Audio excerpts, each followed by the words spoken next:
开车沿着烟台的环海路一直走，马路边看见这个地方挺漂亮，就把车停在马路边，就过来看看。这是一个栈桥，栈桥的顶端是一个老人的雕塑，这才知道这个地方叫月亮湾，这个栈桥叫月亮湾栈桥，这个老人就是月下老人。老人的侧脸特别好看，好慈祥。在这里打个卡，拍完照继续往前走，没走多远就路过东山炮台，再继续往前走，这就是著名的东山栈桥。这个栈桥全长624米，是我国最长的海上栈桥。刚才去的月亮老人栈桥在这个方向，他们都离得很近很近的，就几百米。栈桥下面都是礁石啊，烟台人民太幸福了，在这么漂亮的地儿钓鱼啊。对面就是东炮台。100年前，北洋大臣李鸿章经过考证，发现这里是难得的海防重地，于是奏请光绪皇帝在此兴建炮台，请德国技师督造安装了当时技术最先进的克虏伯大炮。目前这座炮台保存非常完好，现在这里成为了旅游胜地，并且还是爱国主义教育基地。打卡拍照完成，继续沿着海边往前走，下一个目的地渔人码头。这里有个海洋馆，里面有鲸鲨，据说这是世界上最大的鲨鱼。不过我们今天过来不是看鲨鱼的。看前方那块伸出去的地方是千与千寻的铁轨，这条铁轨一直铺到大海里。电影《千与千寻》的故事就浓缩在了这条铁轨上，而这个铁轨最后浓缩成了一句话，那就是人生就是一列开往坟墓的列车，途中会有很多站，很难有人可以陪着你从头走到尾。当陪着你的人下车时，即使不舍也要心存感激，然后挥手道别。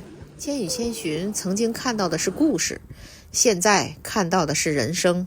这条海边的线路几个景点就游览完了。昨天有个粉丝告我可以去开发区的金沙滩看看，导航了一下，和这条海边线路正好是相反的方向，也是顺着海边走。现在导航就去金沙滩，路的右侧就是大海，这个海岸线非常长，海边的景色都还不错，而且都有特别好的沙滩。估计这样的海边沙滩得有几十公里，烟台真是个好地方啊！这些地方要是很好的利用起来，那烟台就牛了。前面要过一个跨海大桥，这个桥叫夹河大桥，桥下面就是大海沙滩。这里的沙滩一点也不比海水浴场的差呀，走的这一道全都是这样的沙滩大海，真好真好。路边的建筑都是宾馆和旅游设施，但是因为现在天气太冷，都没有人过来消费，人特别的少，很多场所也没有开业。这么好的地方现在都空着，真是可惜了。发展和提升的空间很大很大呀。目的地到了，一到这个海边就看见半个鲸鱼的大雕塑啊，真是巨大的鲸鱼啊！看看，这就是孤独的鲸鱼。今天的游览就到此为止了。这次出来想慢慢的玩，主要以休闲为主，不搞特种兵模式了。本来是打算还要去威海，再去青岛，从青岛回家，但是因为24号有事儿，所以得提前回去了，计划就打乱了。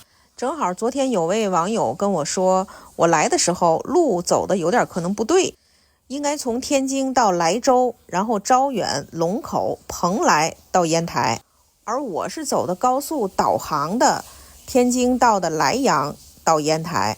这条路很多粉丝说我走的有点绕远，那我就按这位朋友说的，我就反向走，那就是明天我就去蓬莱、龙口、招远、莱州，这样我还能去东营看一下黄河入海口蓝黄交汇的奇观，最后回到天津。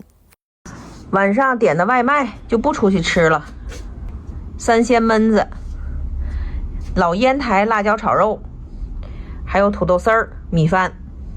这个三鲜焖子是烟台特色，有虾仁儿、扇贝、鱿鱼爪，还有鲜贝炒的焖子。天津人讲究2月2吃焖子，现在也快2月2了，但是我们吃焖子基本都是麻酱蒜拌着吃，没有那么多海鲜来炒。尝尝这个海鲜炒焖子什么味儿的，不错，好吃，放了好多麻酱汁儿，还比我们天津炒焖子好吃，这个也推荐。最后老规矩，记录一下今天的消费。